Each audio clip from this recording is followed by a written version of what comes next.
L'interview matinale, première partie. 2 invités ce matin, le retour d'Hervé. Mais cette fois-ci, on va parler chorale avec Olivier Richin, qui était chef de chœur de cette chorale, président de l'association, et aujourd'hui, juste au chant, voilà. Et toujours président de l'association. Toujours président de l'association. Ah oui, toujours président de l'association. L'association, la chorale, c'est Point d'orgue, la chorale. Chorale Point d'orgue de la Réole, voilà, parce qu'il existe une autre dans le nord de la France. C'est perlipopette. Donc si on cherche Point d'orgue sur Internet, on doit mettre bien la Réole. Oui, il faut préciser la Réole. Ouais.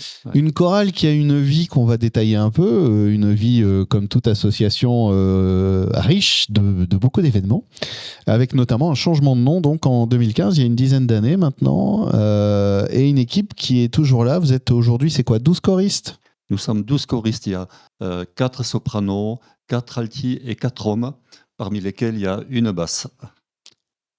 Ah oui d'accord. C'est toi. La basse, c'est moi. Et donc Hervé, on s'était vu. Comment vont les parties de tarot ? Merveilleusement bien. Bon, ouais. On attend toujours des nouveaux joueurs qui frappent à notre porte, mais c'est... On va relancer ça, on va faire des annonces bien sur l'antenne. Allez hop, soutien au tarot. Mais là, on va parler justement de la chorale Point d'orgue, parce que l'idée, c'est évidemment de mettre en lumière ce qui se fabrique niveau musique. Vous m'avez évoqué un peu quelques... Déjà, oui, musicalement, m'avait fait un peu vibrer quand on parlait de tout ça, parce que l'identité musicale de la chorale, elle était, toi Olivier, tu disais, pas mal orientée autour de la musique anglo-saxonne, ouais. Ce que tu aimes aussi dans ta pratique d'écoute musicale. J'ai des goûts très variés en fait. Disons que la musique que j'écoute à la maison, c'est pas du tout la même que celle que nous chantons en réalité, parce que moi je suis... un amoureux de la musique classique. Voilà. D'accord, voilà. Ok. Bon. Et d'ailleurs, j'ai essayé d'introduire un tout petit peu de musique classique dans notre répertoire, puisque je nous fais chanter un chœur de Handel. Voilà. Ah, ok. Alors, musique classique, c'est vaste. La musique classique, oui. Des compositeurs qui te touchent. Alors, des œuvres. J'ai trouvé un chœur de Handel, une partition d'un chœur de Handel dans un vieux bouquin que m'avait donné mon beau-père. L'histoire du répertoire, elle est assez bizarre. Ça dépend des opportunités. Et donc, j'ai trouvé ce chœur qui m'a plu. Je l'ai recopié sur mon logiciel d'écriture musicale, et donc j'ai trouvé que l'harmonisation était très belle. Et voilà, donc je me suis dit, on pourrait chanter ça. Mais comme par ailleurs, et c'est vrai qu'il y a des choristes, parce que l'original du chœur dont je parle, c'était sur des paroles anglaises. Mais parmi nous, il y a quand même des choristes qui n'ont pas appris la langue de Shakespeare et qui souhaitent chanter beaucoup plus en français. Donc j'ai adapté les paroles anglaises en français. Ah ok. Ouais. D'ailleurs, c'est assez bizarre parce que donc, à l'origine, le chœur dont je parle, c'était une musique instrumentale. C'est un menuet à l'intérieur d'un opéra de Handel. Voilà.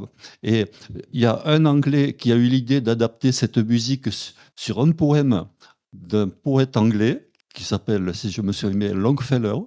Et que toi, moi, tu j'ai as donc... adapté en français. Voilà. Et donc, il y a ce chœur d'Handel, et il y a aussi, parce que c'est comme ça qu'Hervé avait réussi à m'alpaguer, c'était avec en me disant oui, parce qu'on fait aussi du Bohemian Rhapsody, des choses comme ça. C'est assez éclectique en fait. Donc c'est quoi sur la trentaine de morceaux du catalogue que vous chantez, on va retrouver quoi? Variété française, musique anglo-saxonne, musique classique? Il y a relativement peu de musique de variété française, relativement peu. Mais il y a pas mal de musique anglo-saxonne et aussi quelques négro spirituals. Voilà. D'accord. Ouais. Ok.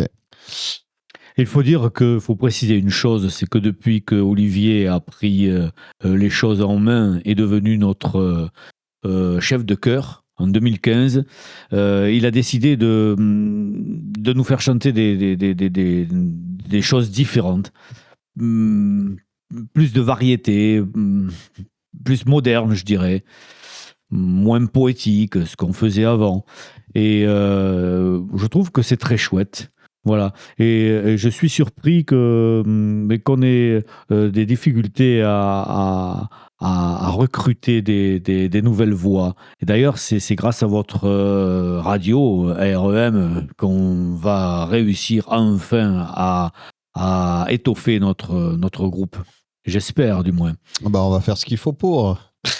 Oui, parce que l'idée, vous venez aujourd'hui, c'est une douzaine de choristes, et l'idée, c'est d'inviter des nouvelles personnes à venir partager. En plus, vous m'en parliez tous les deux, il n'y a aucune excuse pour ne pas venir chanter avec vous, puisqu'on trouve de la musique cool. Vous avez en plus, depuis un peu plus d'1 an maintenant, une chef de chœur, Barbara Bajor, c'est ça, Ouais. qui vous accompagne et qui est une musicienne baroque. Elle est très sympa, elle est très drôle en plus. Et c'est une professionnelle. Attention. Hein. C'est une musicienne professionnelle qui va vous mener à la baguette. À la baguette. Voilà. En plus, c'est en semaine, c'est une fois par semaine, le mardi, voilà, à 21h. Et le prix de la licence, c'est-à-dire que là, donc, on est accompagné par une professionnelle qui est donc rémunérée par l'association, qui vous accompagne avec rigueur, sérieux, mais sympathie. Et tout ça, ça coûte que 50 € par an. Oui, parce que nous avons la chance d'avoir un sponsor dont on ne va pas révéler l'identité, mais c'est grâce à ce sponsor que nous avons les moyens de rémunérer Barbara. Voilà. Sans quoi ça n'aurait pas été possible. Et donc, ce qui permet d'être vraiment dans une proposition de chorale ultra accessible. Voilà, en fait. 50 € l'année, je pense que à peu près tout le monde peut se payer ça. Et d'ailleurs, je pense que c'est un tarif sans concurrence. Hein. Oui, c'est d'ailleurs, vous avez fâché les autres chorales, là, si on le dit trop fort. Et 50 € l'année pour apprendre à chanter. Le chant, c'est quand même une expression assez particulière. On vient se faire vibrer, hein, malgré tout. Et en même temps, c'est un peu intimidant. Donc la chorale, est-ce que c'est pas un peu l'espace idéal pour découvrir ça, finalement ? Alors, c'est intimidant, oui, parce que, effectivement, dans la mesure où on est peu nombreux, chaque voix compte. Hein, d'ailleurs, on ne pourrait pas accepter des voix très différentes. À une époque, nous avions, au début de la chorale, en 2015, nous avions parmi nous une choriste qui avait une voix très différente, qui était plus âgée et qui avait un vibrato complètement différent de celui que nous avons nous. Et on a été obligé de lui demander de nous quitter parce que il fallait une homogénéité dans le chœur. Voilà. Et c'est vrai que notre spécialité depuis le début, c'est le chœur a cappella. C'est intimiste, le chœur a cappella. Encore que ça permet quand même de grande diversité d'expression. Hein, voilà. Mais on peut se laisser intimider parce que dans la mesure où on n'est pas nombreux par pupitre, chaque voix compte. Chaque voix compte et peut s'entendre. On arrive à la fin de la première partie. On va faire une petite pause. Pour ceux qui prennent leur voiture et qui ne pourront pas écouter la deuxième partie, comment on prend contact avec vous, justement, pour s'inscrire, se présenter ? Peut-être que le plus simple, c'est d'aller visiter notre site internet, hein, par exemple, .org, La Réole. Et là, vous allez trouver toutes les coordonnées, mon numéro de téléphone en particulier, que je peux donner peut-être éventuellement. Après, je ne suis pas sûr que les auditeurs le retiennent comme ça de but en blanc, mais voilà, votre moteur de recherche, .org, La Réole. .org, La Réole, et nous avons un site internet sur lequel on trouve tous les renseignements. Voilà. Et on mettra le lien dans l'article qui accompagnera le podcast.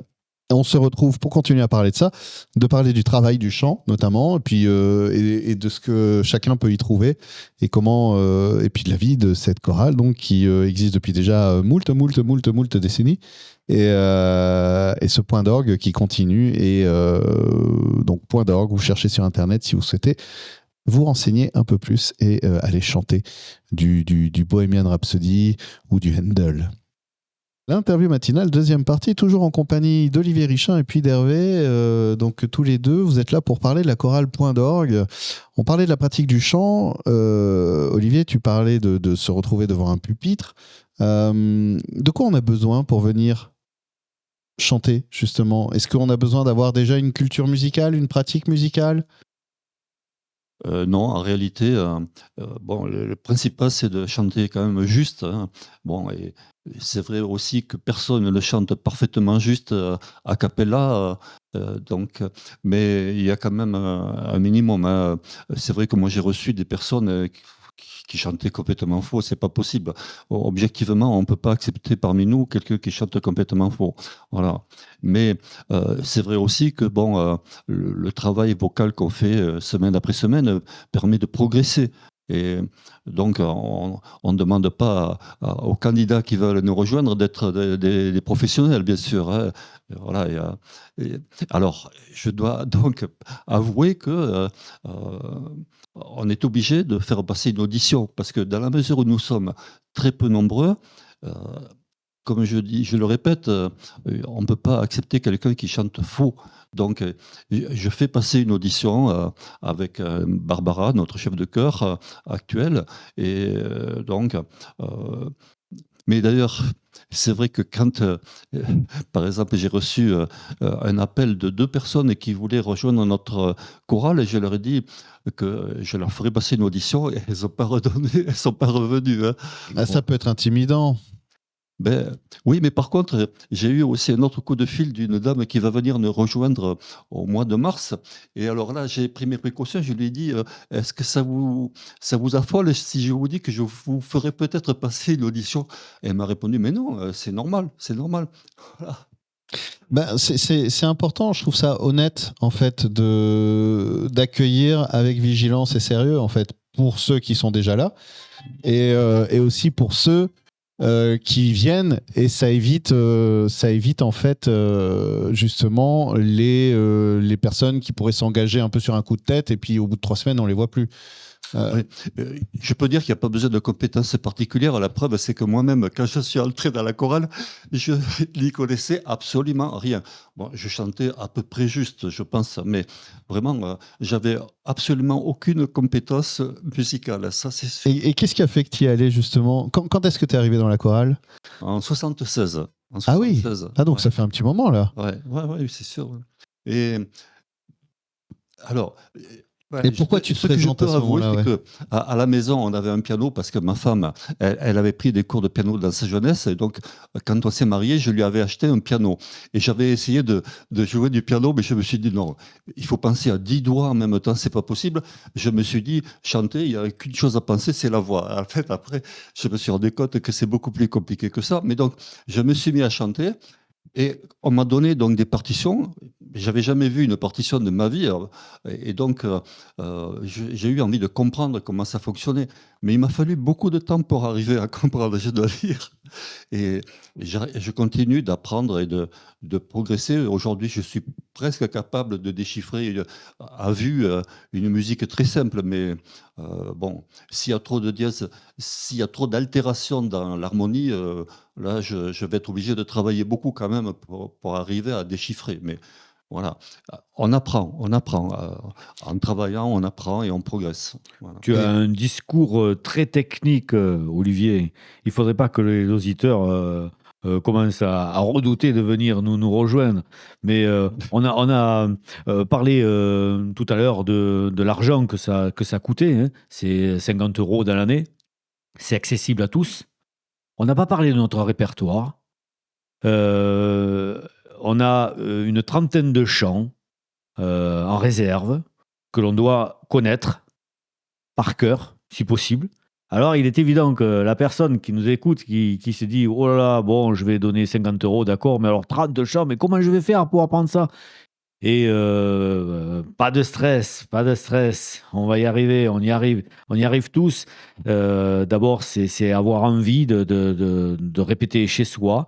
Notre vénéré chef Olivier nous a donné la possibilité de réviser à la maison grâce à des fichiers audio qui sont sur l'ordinateur. Et c'est quelque chose c'est un outil précieux. C'est quelque chose qui nous permet de réviser donc à la maison, tranquille, et d'arriver le soir de la répétition, d'être moins angoissé et plus sûr de soi. Voilà. Effectivement, on peut peut-être citer quelques. Tu parlais du répertoire. On va pas citer tout, surtout qu'on arrive déjà à la fin de la deuxième partie, mais on peut citer un panel de morceaux que vous chantez et qui permettront de se faire une idée assez large en fait de ce qui est proposé, parce que c'est vrai qu'il y a aussi l'envie d'aller chanter. Faut que ça nous ressemble. Alors, par exemple. Alors, si on parle un petit peu de la chronologie de nos chants. Si on remonte très loin dans le temps, on a 1000 regrets qui est un chant de la Renaissance. Bon, après, dans la musique française, nous avons par exemple Cathédrale. Et je dois raconter une petite anecdote. C'est lorsque Notre-Dame de Paris a brûlé, une de nos choristes m'a dit, mais on pourrait chanter Cathédrale de... comment elle s'appelle? De Anna Sylvestre. Voilà. Oui. Et donc, j'ai cherché une partition, une harmonisation de Cathédrale, et donc nous chantons Cathédrale. Puis, nous avons des chansons de musique anglo-saxonne comme When I'm 64, The Beatles, Bohemian Rhapsody, The Queen. Qu'est-ce qu'on a? On a d'autres chansons françaises. Je vois The Love Sound Me of Tender. Silence aussi. Voilà. Love Me Tender. Oui. Tender, voilà. Bon. Une belle Et chanson des d'amour. spirituals comme Nobody Knows, comme Down by the Riverside. Voilà. Donc un répertoire quand même assez éclectique, Absolument. effectivement, accompagné par une professionnelle donc depuis 1 an et demi à peu près, enfin voilà, Barbara Bajor, qui depuis septembre 2024, voilà, elle vous accompagne. Donc elle permet à chacun aussi de bénéficier d'un accompagnement de qualité en fait, qui j'imagine que au niveau de la pratique du chant, est-ce que ça vous a déjà changé des choses? Est-ce que vous avez senti que ça vous avait permis d'avancer sur des passages qui bloquaient ou dans la pratique? Oui, oui. Barbara nous fait faire un travail très pointu sur la justesse, en particulier lorsqu'il y a des accords un peu dissonants. Elle nous les fait travailler de façon très très fine, voilà. Et puis aussi au niveau des nuances, oui, elle met un relief différent de ce que je faisais moi quand j'étais le chef de chœur qui chantait en même temps. Et donc c'est très intéressant. Oui, parce qu'elle, en plus, elle n'est pas à la fois au four et au moulin, quoi. Enfin, c'est-à-dire Absolument. que, oui, toi, Bon, tu c'est une étais à la musicienne fois. professionnelle. Moi, je suis que musicien amateur, donc j'avais pas les mêmes compétences qu'elle pour diriger la chorale, voilà. Il faut préciser une chose, Oui. hormis cela, hormis le fait que Barbara nous s'occupe de nous d'une façon professionnelle, on retrouve quand même beaucoup d'humour, beaucoup de sympathie, beaucoup de choses comme ça là, dans ce groupe. On rigole bien, quoi. Oui, c'est d'abord vivre un bon moment, quoi. Tout à fait. C'est-à-dire que c'est pas important. austère. C'est très important. Voilà, on n'est pas là pour être austère, au contraire. Oui, mais alors je tiens quand même à préciser une chose que ma femme dirait si elle était là, c'est que beaucoup de chorales et de choristes disent on chante pour se faire plaisir, mais non, nous chantons pour nous faire plaisir, mais d'abord pour faire plaisir au public. Voilà. Évidemment. Oui. Et donc c'est pour cela que nous travaillons beaucoup pour apporter un résultat de qualité. Pour ceux qui veulent en savoir plus, on est déjà à la fin de la deuxième partie, ça passe vite. Pour ceux qui veulent en savoir plus, il y a un excellent site internet, là, j'ai regardé ça tout à l'heure. Donc c'est chorale.org La Réole, vous le trouverez très facilement dans votre moteur de recherche favori, qui détaille les techniques vocales, les disques, le répertoire, l'actualité aussi de la chorale, évidemment les contacts. Je vois qu'il y a même une page Facebook, je crois, peut-être. Non, il n'y a pas de page Facebook, mais on peut partager sur Facebook. Je clique en même temps. En tout cas, le site est vraiment très, très bien fait. Il donne toutes les informations qui permettront à chacun de venir vous voir et peut-être s'engager avec vous. C'est une répétition par semaine, le mardi soir. Voilà. De 21h à 23h. Et merci à tous les deux. Et puis, on annoncera, parce que je vois qu'il y a un concert au mois de mai. J'en reparlerai sur l'antenne quand ce sera le moment. Merci. Merci beaucoup.